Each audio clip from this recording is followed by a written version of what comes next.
Welcome to our YouTube channel Veer story. अगर आपको जल्दी से नेक्स्ट एपिसोड चाहिए तो वीडियो को अभी लाइक करो। 23 हैवानियात। अब तक अक्षत ने धीरे से कहा। कार्तिक, रेयांश और आदित्य एयरपोर्ट पर आ चुके हैं। थोड़ी देर में वो दोनों यहाँ पहुँच जाएंगे। अब आगे। कार्तिक ने अक्षत की बातों पर कोई प्रतिक्रिया नहीं जताई।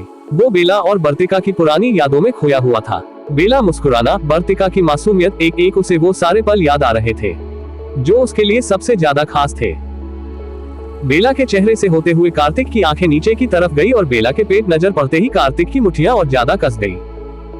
अक्षत ने कार्तिक के कंधे पर हाथ रखा। कार्तिक, तू मेरी बात सुन रहा है ना? जवाब में कार्तिक ने बिना इमोशन के कहा, वो लड़का कहाँ है? कार्तिक की बातों ने अक्षत को कंफ्यूजन में डाल दिया। उसे समझ नहीं आ रहा था कार्तिक किस लड़के की बात कर रहा है। अक्षत ने अनुमान लगाते हुए कहा, वो लड़का, क्या तुम चाली की बात कर रहे हो? हम। कार्तिक की हामी सुनते ही अक्षत ने कहा, कल भाभी जी ने उसे वापस श्रीलंका भेज दिया उस अधूरे काम को करने जिसे वो तुम्हारे मैसेज के बाद छोड़कर चला आया था। मैंने उसे इन्फॉर्म करवा दिया था, वो आता ही होगा।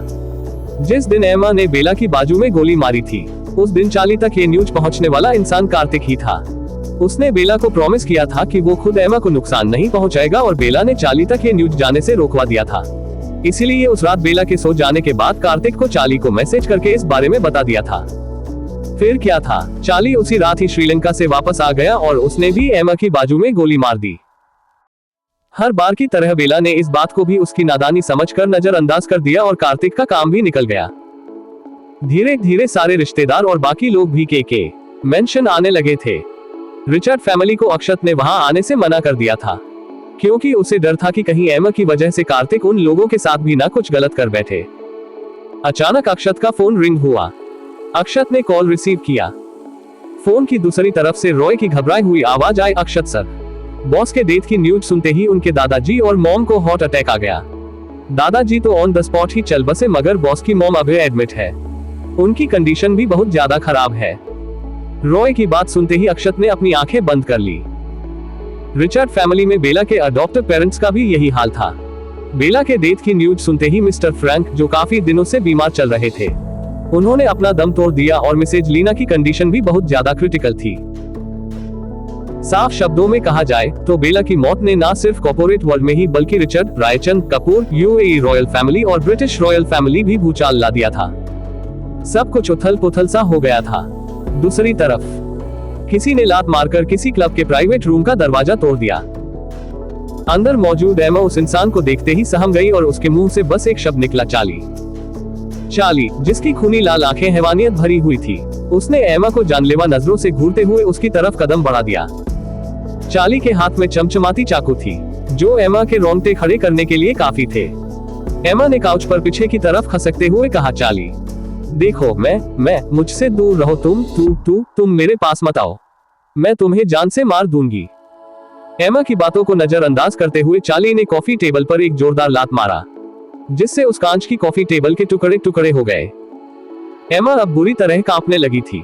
दहशत की वजह से उसकी आंखों में आंसू आ गए थे।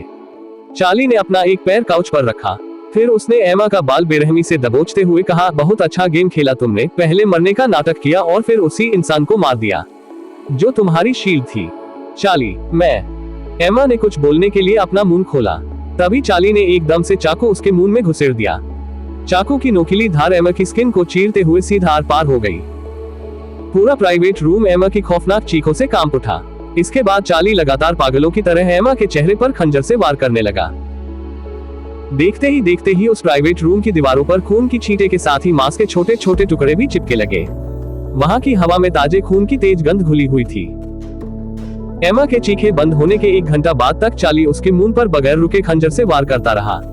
जब तक एमा का चेहरा पूरी तरह उसके शरीर से गायब नहीं हो गया तब तक चाली नहीं रुका।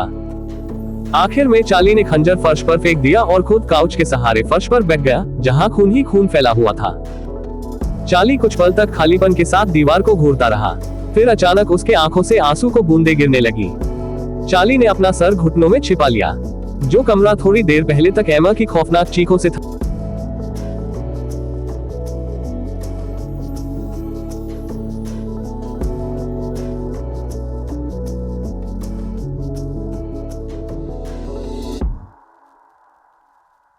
से थर्रा रहा था, उसमें अब चाली के फाफक फाफक कर रोने की आवाजें गूंजने लगी।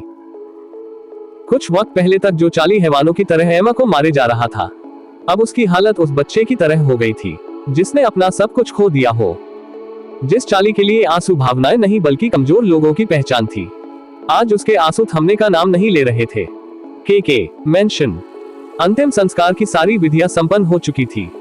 सारे रिश्तेदार भी वापस जा चुके थे, सिर्फ अक्षत, समीरा और पलक को छोड़कर। वंश, कार्तिक के दादाजी, दादी माँ और कार्तिक की मॉम रायचंद मेंशन गए हुए थे।